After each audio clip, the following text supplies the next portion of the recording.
Okay, so work experience. There are sector providers and there are different ones, and the first one is public providers. So these are mainly government based and used to increase sport involvement. It's for the population for their benefit of increasing their involvement in sport and in just general physical activity. A public provider also includes the NHS healthcare. Sport clubs run by teachers after schools. So public providers are a good way of getting people that aren't as wealthy as others the opportunity to participate in different sports and not as well known sports. However, because public providers are funded by the NHS or are run by volunteers, it is more likely that they could end because of lack of commitment or people to run it. The next one is a private provider. So these are a provider that their main aim is to make a profit by helping people improve their physical activity and in getting people involved in sports. So it is mainly for members only to provide private and quality service. A private provider has some advantages that include they always have a high standard because they want to be able to make a profit to be able to continue and keep running the service. They are also more likely to always have someone to run the service because they aren't just volunteering, they work there. So they're getting paid to do the job that they are doing. However, a disadvantage to private providers is that they can cost a lot of money, which means that this provider is more suited for someone that has a wealthier lifestyle. The next provider is voluntary. So a voluntary provider is where you don't get paid to increase participation in sport. It is a non-profit club, and any money or payment that is involved that you have to commit, it is mainly to cover the cost for the facilities, kit and any equipment needed, not to pay for the people that are involved. The government, however, do sometimes fund smaller clubs to keep the participation level of physical activity in sport up. An advantage to this provider is that anyone can participate in the sport because it doesn't come with a large fee, and if any fee at all, it would be for the facilities. However, because it relies on volunteers, it is common that after a period of time there are less volunteers and the club has to fold. The next thing is something called a dual use. So this is where a facility, say like an AstroTurf, has a multi-purpose. So it is used for school students during school hours and like curriculum hours. However, after school hours it is open for people to rent it out, which means that this maximises the government's investment by allowing other clubs and sports to use the pitch at a price. The next thing is something called partnership. So a partnership is where two sectors work together to fund and organise a centre, but multiple parties wish to control them. Moving on to the 4 different sectors. So you've got health and fitness, sport and recreation, outdoor education and sport and exercise science. So starting with health and fitness has a holistic approach to the mind and the body, and health and fitness sector has a wide variety of different jobs that you could involve into.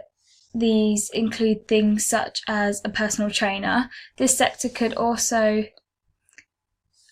come with multiple different agendas like classes, the gym, or even relaxation.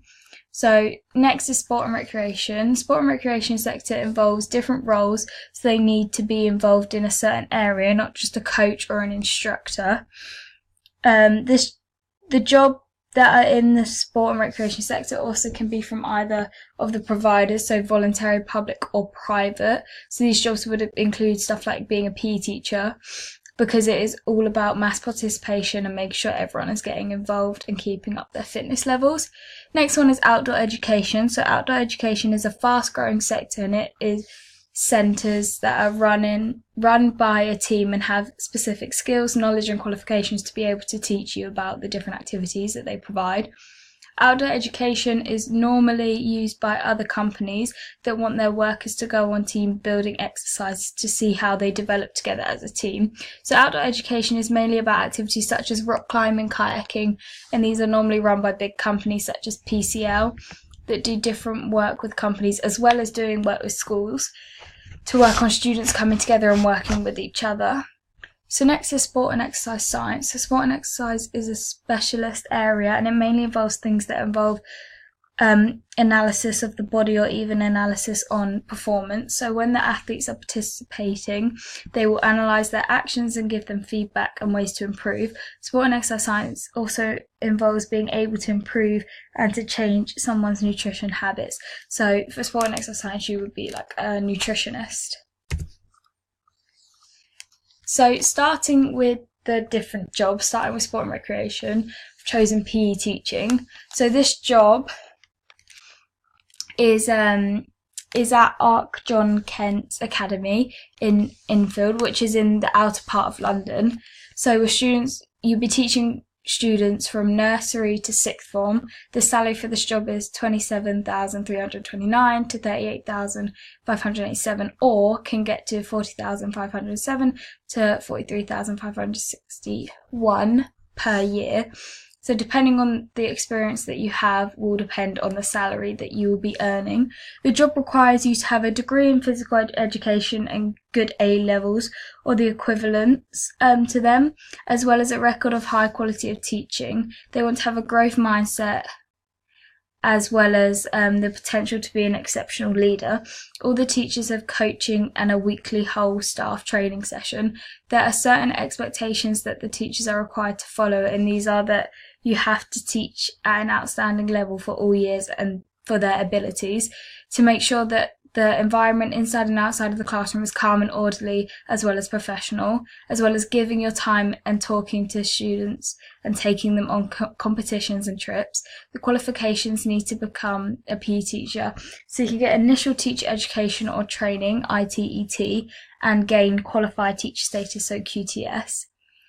Okay, so moving on to the strengths and opportunities, weaknesses and threats of this job. So there are certain different strengths and opportunities to this job. For example, it's a full-time job, therefore it will allow full salary and not having to do 2 jobs to get enough money to cover living conditions, which leads me on to the other strength. The job has a good salary, would cover general costs. Also, there are a lot of experiences and opportunities that come out of teaching. These include being able to talk to PE teaching and understanding what the job is all about, and some skills that include with the job are communication skills, being able to work with and control large groups. However, there are also weaknesses and threats. One is that it is quite far to travel, which means that some of the salary will go on travel needs, so either railway ticket or petrol. A threat of this job could be that you have to take a degree, and if you haven't done any work experience in that field, you may find you end up not enjoying the different aspects of the job. The second job I looked into was health and fitness sector, and it is being a personal trainer. So this job is at Nationwide in Brighton, where you'll be a YPT, your personal trainer. The salary is £31,000 to £50,000 a year, depending on your experience that you have. The job is to help people achieve their fitness goals whilst doing something that you love. You would also be your own boss with an excellent support team. To apply for this job, you need to have level 3 in personal training qualifications to become a personal trainer. You would normally be an experienced fitness instructor with recognised qualifications, with level 2 certificate in fitness instructing, so gym, level 2 diploma in health and fitness and exercise instructing, level 2 diploma in instructing exercise and fitness, and you can take further qualifications specific to the career, which include level 2 diploma in fitness in instructing and personal training, and level 3 diploma in personal training. So there are advantages and opportunities to this personal training job, and they are that it is a close location to where I currently live, and it is a good salary price, that it will cover living costs and not a ridiculous amount on travel costs, because you will be able to gain a lot of experience for this job, such as people skills and being able to work with people and think about what exercises are needed to help them reach their goal. However, there are also weaknesses and threats, and the personal trainer job is listed as part-time, which would mean that the monthly salary could vary depending on how many clients you would have at that time. A threat could be that because a personal trainer depends on clients, this may mean that the salary could be on the lower end of the spectrum because of lack of clients. Third job is outdoor education, so an adventure instructor. So this job is at Nationwide again and can vary in location from West Sussex, Norfolk, Gloucestershire and Buckinghamshire. is being an adventure instructor. The salary is £1,175 to £1,217 per month, which may be a struggle to be able to live on it if you have to travel. So the job as an adventure instructor will entail that you have to deliver to school about the different adventure activity program to a large number of students. You will have to guide to achieve a variety of activities that focus on team building activities and focus on personal challenges. Qualifications to become an adventure instructor is you need to be at least 18, 21 to drive the minibus, and you'll usually need a skill in at least one outdoor activity, coaching or instructor, qualifications approved by the relevant national governing bodies, NGB, for each of your sports or activities, and a first aid certificate. The strengths and opportunities that are involved with the adventure job is that it will allow you to gain more experience doing the different activities, will allow good experience if something may go wrong, and need to look at the different jobs along the same field.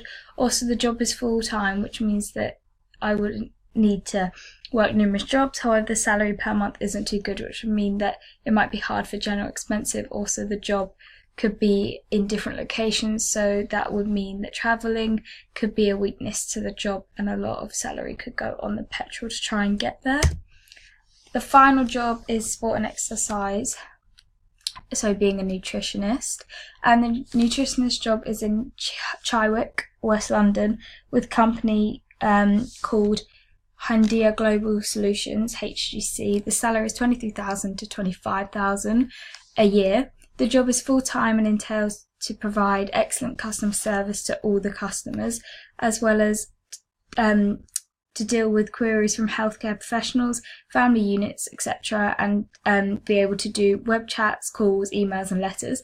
The qualifications to be a nutritionist is earning a bachelor's or master's degree from an accredited university, completing 900-hour internship, taking a 56 postgraduate hour in clinical nutrition studies, passing a test given by the CNCB, finishing 40 continuing educational hours every 2 years to maintain certification, passing a recertification test every 5 years.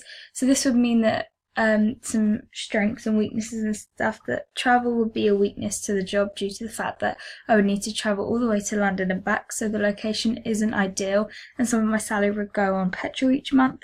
However, the salary isn't too bad, so it could mean to combat that weakness I would move down to London so the commute isn't too expensive. The final strength is that with a nutritionist you are able to deal with different customers, as well as given the opportunities to work on different communication skills by doing web videos and things like letters and email. So finally, moving on to my job summary, I've chosen to pick PE teaching because whilst doing the job I would be able to adapt more skills, such as being able to work with large groups as well as being able to work with different ages of children. Another skill that being a PE teacher allows you to work on is your communication skills and being able to check through work and be able to give feedback to help improve someone's grades. I have also chosen this job because it has a full-time salary, which means that I will be able to have enough money for general expensive and any expensive necessary. The final reason is that doing a teaching degree, you will gain a lot of experience, like going to university and getting a degree, and being able to do different coaching courses along the way. So that is the reason I've chosen this job.